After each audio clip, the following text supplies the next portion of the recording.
Two NBL games to fill up your Saturday night. We've got the Cairns Taipans travelling to New Zealand to take on the Breakers.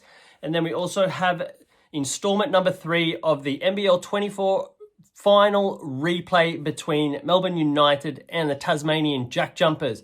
Before we go anywhere, don't forget to subscribe to the channel, give us a like, and comment on what you think is going to happen in these two games. Now, let's get into it. The Cairns Taipans, call them the Giant Killers, if you will.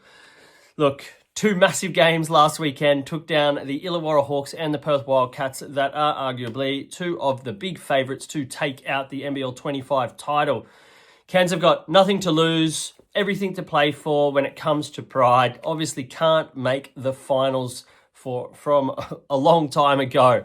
So they've got a lot to play for because they've got a lot of players that are off contract playing for NBL 25 contracts either at Cairns or maybe somewhere else. So they're putting in a massive effort and, as we said, took down a couple of big contenders just last weekend. So to note for the Cairns Taipans, they've won 3 of their past 4 games. They've also won 3 of their past 4 away games, which is important when thinking that they've got to take on New Zealand at Spark Arena on Saturday night.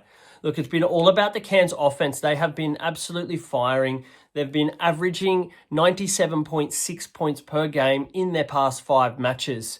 Now, a big factor in that is the form of Rob Edwards. He has been a little bit up and down during some games and even over game stretches, but he's really starting to find his feet this past month, really. So in his past 7 games, he's actually been averaging 23.42 points per game, which is huge. So coming up against New Zealand, they obviously have Taco Fall that cuts down and blocks the key, which is going to make things difficult for scorers like Tanner Groves and Sam Wardenberg. So we're going to likely see them doing a lot of the hard work at the perimeter, setting up screens and pick and rolls to guards like Taron Armstrong, who is returning, and Rob Edwards. So expect another big game for Rob Edwards, especially considering New Zealand find it tough to protect the perimeter, actually ranked 8th in the NBL in opposition 3-point percentage. So expecting a big game from Rob Edwards again, where he should score 20 plus points.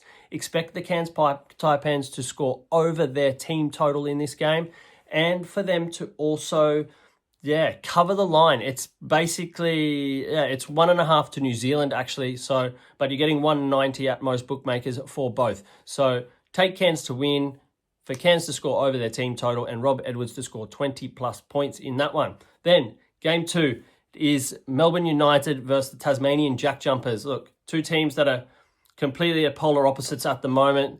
Both played in the grand final. Obviously, the JackJumpers did win last year, but they are all but ruled out of the play-in race. So they also have just Pride to play for, which could be a dangerous factor. But dangerous or not, Melbourne United have stepped it up. They went 5-2 on their 7-game road trip while the Australian Open tennis was on, and they're looking like a real contender now, and they're going to be playing extremely hard to get that top 2 spot so they can have the rest, a little bit of an older or aging roster, if you will. So really need to lock in that second place so they can have that time to rest and recover heading into a tough semi-final and final series. So they've really started to knuckle down on their defense. Their last 5 games they've averaged just 95 points against, compared to the 101.66 points per game they were conceding the 6 games prior, where they were losing before they went on this road trip. So going back to the basics, the Melbourne United, where they play defense first and then look to their scorers.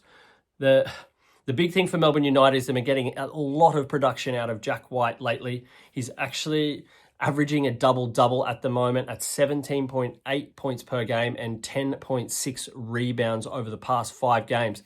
He may be in a little bit of doubt for this game, so it's one thing to watch out for, especially when we go into the props. But yeah, if he's on, he's going to cause a lot of trouble for Tasmania, who have it very difficult to stop these agile forwards, especially in the paint. The Jackies rank second last in opposition points in the paint. So really struggling. They gave up an average of 56 points in their 2 games against Illawarra and Southeast Melbourne just last weekend. So They're finding it really tough to defend in the paint. They're also finding it tough to score. They've scored 80 points or less in their past 5 games, obviously all losses. And there've been some really, really big losses lately. They've lost by double digits in their past 5 games with an average of 22.6 losing margin in that time, which is very important when we start knuckling down on the margin in this one. Look, it's at 12.5 points, which is pretty hefty, especially considering that both of these teams do like to defend. But I see this game blowing out in Melbourne's favour, and they'll actually cover that big line.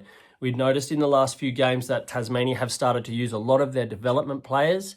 So, yeah, these end of these games can tend to be blowouts where they're using sort of their 9 and 10 options from the bench. So expect another big win by Melbourne.